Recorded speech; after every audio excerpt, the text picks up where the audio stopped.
Hello guys, कैसे हैं आप सब लोग। फैंटम इज रीबॉर्न के एपिसोड 9 के साथ हाजिर हूँ। लास्ट एपिसोड के एंड पे हमने देखा था स्पाइडर उन सबको जख्मी करके वहाँ से भाग जाता है। उसी वक्त दिखाते हैं वो दोनों डिटेक्टिव असल में जिन के भाई होते हैं। वो भी भागते हुए वहाँ पर आ जाते हैं। जिन ने कॉल करके उनको बुलाया होता है। गोचेंग जल्दी से रेडी हो जाता है और कहता है तुम लोग यहाँ पर क्या कर रहे हो। जिन उन्हें कहती है ये मेरे भाई हैं, मैंने इन्हें कॉल करके यहाँ पर बुलाया है। लिन की काफी ज्यादा गुस्सा हो जाता है और जाकर गोचेंग को गले से पकड़ लेता है और कहता है तुम्हारी हिम्मत कैसे हुई मेरी बहन को खतरे में डालने की। उसी वक्त लिन जिन आगे बढ़ता है और गोचेंग से कहता है मुझे माफ कर दो, मेरा भाई थोड़ा गुस्से वाला है। तुम्हारी हार्ट बीट और ब्रीदिंग से लग रहा है तुम भी काफी ज्यादा जख्मी हो और इस छोटी लड़की को देखकर लगता है ये काफी ज्यादा डरी हुई है। लिन जिन गोचेंग से कहता है हम लोग तुम्हें हॉस्पिटल ले जाते हैं और रास्ते में तुम लोग हमें बताना तुम्हारे साथ यहाँ पर क्या हुआ, तुम लोगों पर किसने अटैक किया। गोचेंग उसे कहता है मैं तुम्हारे साथ हॉस्पिटल नहीं जाऊंगा। उसी वक्त टूर्नामेंट जोन से ऐलान हो रहा होता है कि 3000 मीटर की रेस वाले सारे पार्टिसिपेंट ग्राउंड में आ जाएं, रेस स्टार्ट होने वाली है। जबकि गोचेंग ने भी उस रेस में हिस्सा लिया हुआ है। गोचेंग उनसे कहता है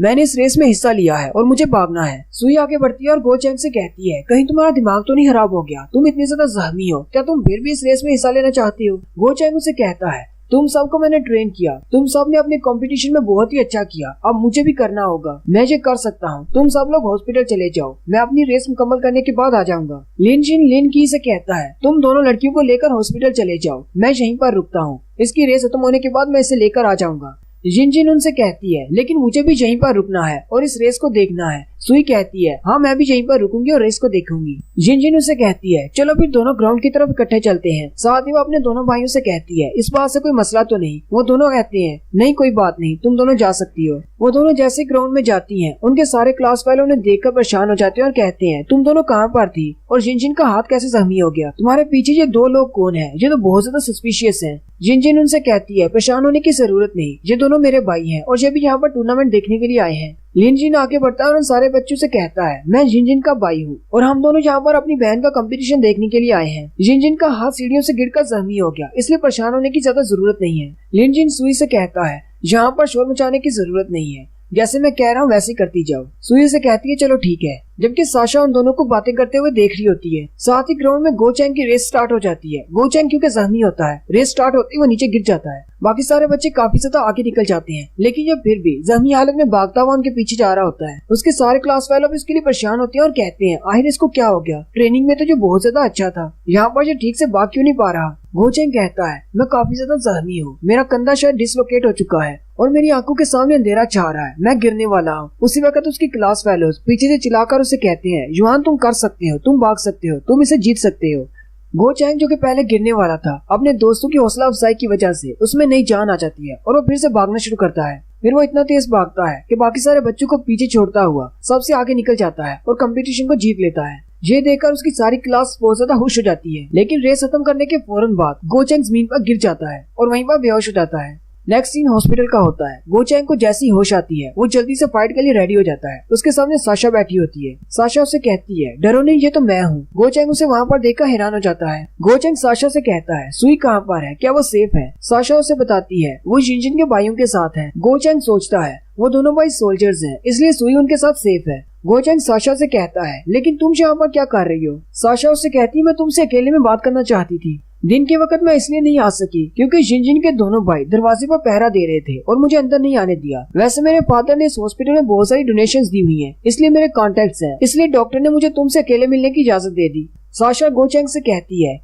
मैं अभी जो तुमसे बात करने वाली हूँ वो तुम्हें बहुत सारा कंफ्यूजिंग लगेगी, लेकिन मैं जब से तुम्हें देख रही हूँ तब से मैंने यही गेस किया है। मैंने सुई और जिन से इस बारे में इंफॉर्मेशन हासिल करने की कोशिश की, लेकिन उन दोनों ने मुझे कुछ भी नहीं बताया और बात को घुमा दिया। फिर मैंने डॉक्टर से कहा कि तुम्हारी बॉडी का फिजिकल एग्जामिनेशन करे और डॉक्टर ने अपने एग्जामिनेशन के बाद बताया है कि तुम्हारी बॉडी पर जो चोटें हैं वो फाइट की है। इसका मतलब तुम्हारी किसी के साथ फाइटिंग हुई थी। मैं ये बात जानती हूँ कि तुम काफी ज्यादा स्ट्रॉन्ग हो, लेकिन तुम तीनों को एक साथ किसी ने जख्मी कर दिया। ये कोई आम सी स्टूडेंट फाइट तो नहीं लगती। मुझे लगता है कि तुम्हारा सामना किसी बाहर वाले से हुआ था। यहाँ तक कि मेरी बेस्ट फ्रेंड सुई ने भी मुझे इस बारे में कुछ भी नहीं बताया। जिन के दोनों भाई मिलिट्री ऑफिसर्स हैं, वो भी इस बारे में कुछ नहीं कह रहे। इसका मतलब अगर इसके बारे में किसी को भी पता चलेगा वो भी खतरे में बढ़ जाएगा। फिर अचानक मुझे याद आया कि तुम्हारा बिहेवियर चेंज हो गया है, तुम उसको प्रोटेक्ट करना चाहते हो, तुम हमेशा सुई के साथ रहते हो। इसका मतलब तो यही है कि कोई सुई के पीछे है और उसे मारना चाहता है, और इस बार तो तुम सुई को बचाने के चक्कर में बहुत ज्यादा जख्मी हो गए हो। इसका मतलब तुम इस बारे में बहुत ज्यादा सीरियस हो। लाजमी तौर पर कोई है जो सुई के पीछे है, तो इसका मतलब कल तुम्हारा उसी दुश्मन से सामना हुआ था जो सुई को पकड़ने के लिए आया होगा। लेकिन एक बात मुझे बहुत ज्यादा परेशान कर रही थी, वो ये कि तुम्हें कैसे पता कि कोई सुई के पीछे है और उसे पकड़ना चाहता है या उसे मारना चाहता है। हालांकि पुलिस और मिलिट्री वाले भी हादसा होने के बाद वहाँ पर पहुँचते हैं, लेकिन तुम्हें सब कुछ पहले से पता है। मैंने बहुत सारे पहलुओं पर गौर करने के बाद इस नतीजे पर पहुँची हूँ। मैंने गेस किया है तुम हमारे स्कूल के जुआन नहीं हो, तुम जुआन की बॉडी में कोई और हो। गोचैंग उसे कहता है, हाँ तुमने बिल्कुल ठीक कहा, मैं जुआन नहीं हूँ। ये बात सुनते ही साशा बहुत ज्यादा हैरान हो जाती है और कहती है, मैंने तो सिर्फ गेस किया था, तुम तो वाकई में जुआन नहीं हो।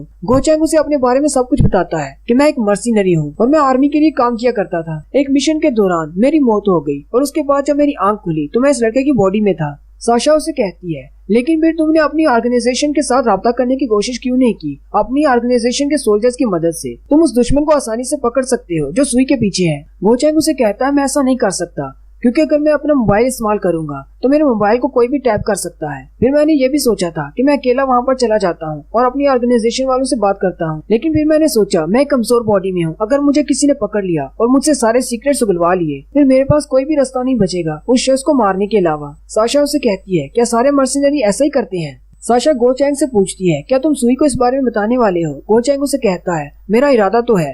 साशा उसे कहती है, मुझे पता है कि तुम्हें झूठ बोलना पसंद नहीं और तुम्हें सीक्रेट्स रखना भी पसंद नहीं, लेकिन अगर तुम इस सीक्रेट को सबको बता दोगे तुम्हारे इर्द गिर्द के सारे लोग खतरे में पड़ जाएंगे, इसलिए जितने कम लोग तुम्हारे सीक्रेट के बारे में जाने उतना ही बेहतर है। अगले दिन सुबह सुबह सुई और जिनजिन गोचैंग से मिलने के लिए आती है। गोचैंग उनसे कहता है, मैं अभी बिल्कुल ठीक हूँ, बहुत जल्दी मैं डिस्चार्ज हो जाऊंगा। सुई से कहती है, जल्दबाजी की कोई भी जरूरत नहीं है, मैंने स्कूल से तुम्हारी छुट्टी ले ली है, तुम आराम कर सकते हो। लिनजिन अपनी बहन से कहता है, तुम्हें जाकर डॉक्टर से पूछना नहीं कि जुआन को कब डिस्चार्ज किया जाना है। जिनजिन अपने भाई को घूर कर देखती है। वो दोनों भाई कहते हैं, हम दोनों इसके बड़े भाई हैं, लेकिन ये हमें जब घूर कर देखती है तो हमें बहुत ज्यादा डर लगता है। जिनजिन उनकी बात समझ जाती है और सुई का हाथ पकड़कर उसे ले जाती है और कहती है, चलो चलकर डॉक्टर से बात करते हैं इसकी कंडीशन के बारे में। उन दोनों के वहाँ से चले जाने के बाद लिनजिन गोचैंग से कहता है, आखिर तुम्हारा इस सब से क्या ताल्लुक है? गोचैंग उसे कहता है, मैं तो सिर्फ अपनी क्लासमेट्स को बचा रहा था। लिन की गुस्सा हो जाता है और जल्दी से गोचैंग का गिरबान पकड़कर कहता है, जल्दी से बताओ तुम्हें क्या पता है ताकि हम उसको पकड़ सके।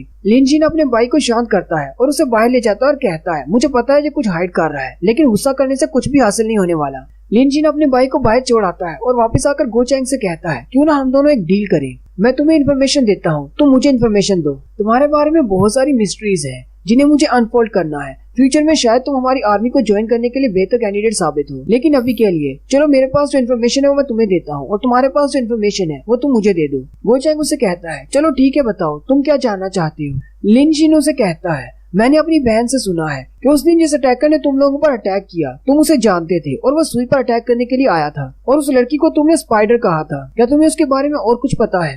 गोचैंग कहता है, रात को साशा ने बिल्कुल ऐसा ही कहा था कि जिनजिन के भाइयों ने सुई और जिनजिन से बहुत सारी इन्फॉर्मेशन निकलवा ली है। अब वो डायरेक्टली तुमसे पूछेंगे कि तुम्हें उसका नाम कैसे पता है। अगर तुम उनको सारी इन्फॉर्मेशन डायरेक्टली दे देते हो तो सबसे बुरा ये होगा, वो दोनों भाई सुई को अपने साथ ले जाएंगे ताकि उसे प्रोटेक्ट किया जा सके और तुम्हारा मिशन खराब हो जाएगा। मैं तुम्हें बताती हूँ कैसे तुम्हें इस सिचुएशन से निकलना है। तुम्हें उनके सामने 2 कंडीशंस रखनी है। गोचैंग लिनजिन से कहता है, मेरी 2 कंडीशंस हैं। पहली ये, तुम मुझसे नहीं पूछोगे कि मेरे पास इन्फॉर्मेशन कहाँ से आई, और दूसरी बात ये, मेरे और सुई के खिलाफ तुम कोई भी एक्शन नहीं लोगे। अगर तुम्हें मेरी ये दोनों कंडीशंस मंजूर है तो मैं तुम्हें सारी इन्फॉर्मेशन देता हूँ जो कि मेरे पास है। लिनजिन भी समझ जाता है और कहता है, ये इतना समझदार तो पहले नहीं था, मुझे लगता है कि किसी ने इसकी मदद की है। लिनजिन उसे कहता है, ठीक है, मैं वादा करता हूँ। गोचैंग उसे पेपर पर एक टैटू बनाकर देता है और कहता है, जाकर मोटा प्रिजन में चेक करो। जिन्हों उसे वहाँ के कैदी का नाम बताता है और उसका नंबर भी बताता है और कहता है उसे कोड नेम में स्पाइडर कहते हैं और एक माफिया ऑर्गेनाइजेशन उसको सपोर्ट कर रही है जिसका नाम ओसाइरस है।